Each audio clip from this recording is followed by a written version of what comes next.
Let go and become free. কিছুমান কথা এৰি দিয়ক, মুক্ত হৈ পৰক।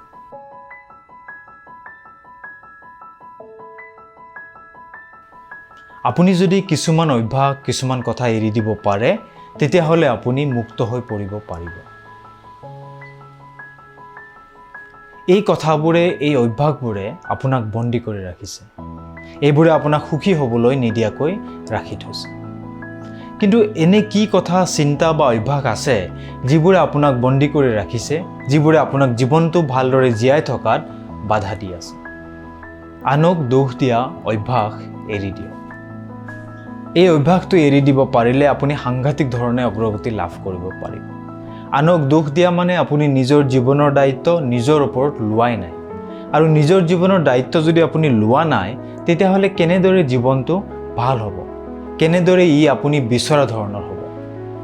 আনক দোষ দিবলৈ হ'লে আমাৰ সকলো ফ'কাছ কেৱল দোষ আৰু ভুলৰ ওপৰতে থাকিব।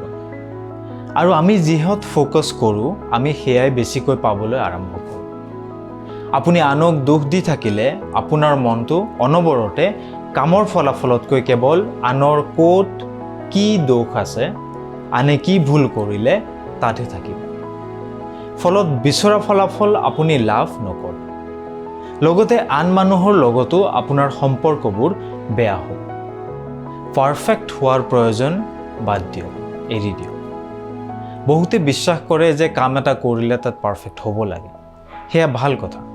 কিন্তু সকলো কথাতে যদি আপুনি পাৰফেকশ্যন বিচাৰে, তেতিয়া কিছুমান সমস্যা হ'ব পাৰে। আপোনাৰ অজস্ৰ সময় নষ্ট হোৱাৰ লগতে সাংঘাতিক ধৰণৰ মানসিক অশান্তি হ'ব পাৰে এই অভ্যাসটোৰ কাৰণে।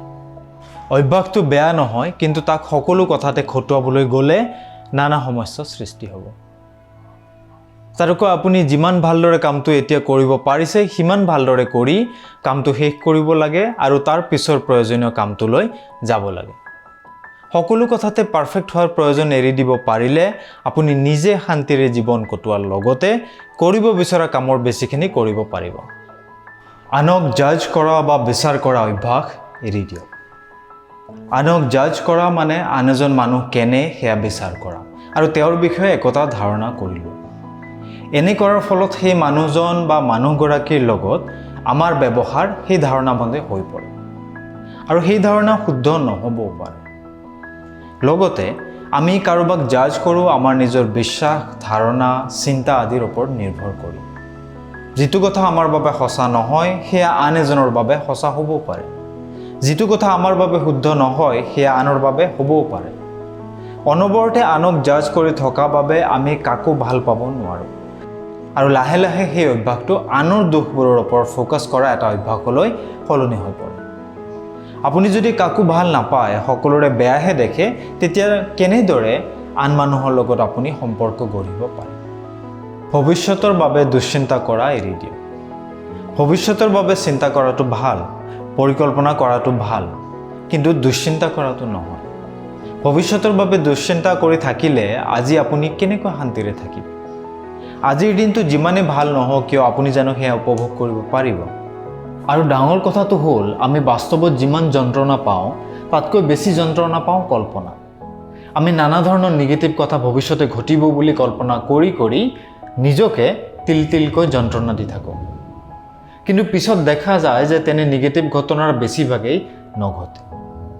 যদি ভৱিষ্যতে কিবা তেনে ঘটনা ঘটে, সেয়া আমি সহ্য কৰিব পাৰিম, চম্ভালি ল'ব পাৰিম। সিমানখিনি সামৰ্থ্য আমাৰ মাজত আছে। আনক সন্তুষ্ট কৰাৰ অভ্যাস এৰি দিয়ক। আপুনি যদি কেৱল আনক সন্তুষ্ট কৰিবলৈ সকলো কাম কৰে, তেনেহ'লে আপোনাৰ জীৱনটো আনক সন্তুষ্ট কৰোঁতেই যাব। তেনে জীৱন এটা সদায় আনৰ মতে চলোতেই শেষ হ'ব। আপুনি তেতিয়া আনৰ মতে চলিব, কাৰণ তেওঁলোকৰ মতে চলিলেহে, জীৱনটো চলালেহে তেওঁলোক সন্তুষ্ট হ'ব। জীৱনটো যিহেতু আপোনাৰ, গতিকে নিজৰ জীৱনটো আপুনি আপোনাৰ মতে চলোৱাটোৱে জানো ভাল নহ'ব? নহ'লে এটা সময়ত আপোনাৰ ভাৱ হ'ব, জীৱনটোত দেখোন একোৱেই নাই, ই একেবাৰে খালী। আনক সন্তুষ্ট কৰোঁতে কৰোঁতে আপুনি নিজৰ সকলো সপোন, ইচ্ছা জলাঞ্জলি দিওঁতে দিওঁতে আপোনাৰ জীৱনটোত একোৱেই বাকী নাথাকিবগৈ। বাদ দিয়ক আনক সন্তুষ্ট কৰা কামটো। আপোনাৰ জন্ম আনক সন্তুষ্ট কৰিবলৈ হোৱা নাই। আপোনাৰ জন্ম হৈছে কিবা এটা বিশেষ কাম কৰিবলৈ, তাত মন দিয়ক, সেয়া কৰক।